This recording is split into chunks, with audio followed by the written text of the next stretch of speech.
Hello, আসসালামু আলাইকুম everyone. কেমন আছেন সবাই? নিশ্চয়ই ভালো আছেন। আলহামদুলিল্লাহ, আমিও ভালো আছি। আজকে রান্না করব শাপলা, চিংড়ি মাছ দিয়ে শাপলা।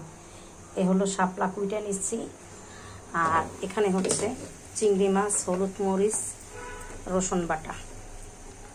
এটা দিয়ে কষাবো। এখন কষানো হয়ে গেলে তারপরে হচ্ছে গিয়া শাপলা দিয়ে দিব। আজকে দুপুরের রান্না শাপলা চিংড়ি মাছ,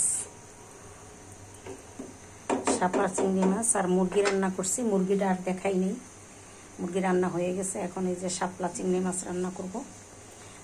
চিংড়ি মাছটা মশলা দিয়ে কষাচ্ছি। চিংড়ি মাছটা কষানো হয়ে গেছে, এখন দিয়ে দিব শাপলা। আস্তে আস্তে শাপলাগুলো দিয়ে দিব। দিয়ে দিলাম শাপলা। এখন ঢেকে দিব 5 মিনিটের জন্য, শাপলাটা কমে আসা পর্যন্ত। শাপলাটা কমে আসলে পরে নেড়ে দিব। এই হলো ভাত হইতেছে। শাপলা দিয়ে দিলাম কমে আসা পর্যন্ত। এখানে রান্না করে উঠিয়েছি মুরগি মাখা মাখা করে রান্না করছি।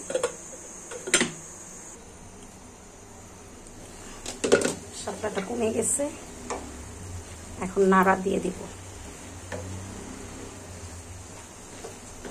এভাবে নাড়া দিয়ে দিব।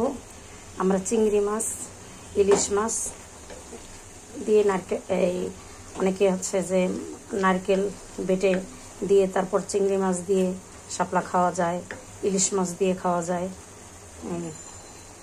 এই দুইটা মাছ দিয়েই খাওয়া যায় শাপলা। খুব ভালো লাগে, গরম ভাত দিয়ে খেতে খুব ভালো লাগে। শাপলাটা মাঝে মধ্যেই খাই। এই অবস্থা। কোন কোন অঞ্চলে শাপলা খান, কে কীভাবে খান, কমেন্টস করে জানাবেন। আমি এইভাবে খাই, চিংড়ি মাছ দিয়া। আর মাঝে মধ্যে ইলিশ মাছ দিয়ে করি, সেটাও ভালো লাগে। খুব ভালো লাগে শাপলাটা খেতে। এই হলো আজকে শাপলা রান্না হয়ে গেছে, মাখা মাখা চিংড়ি মাছ দিয়ে শাপলা রান্না। এই অবস্থা। তো সবাই ভালো থাকবেন, সুস্থ থাকবেন। আসসালামু আলাইকুম। এই হলো আজকে আমার দুপুরের রান্না। আসসালামু আলাইকুম।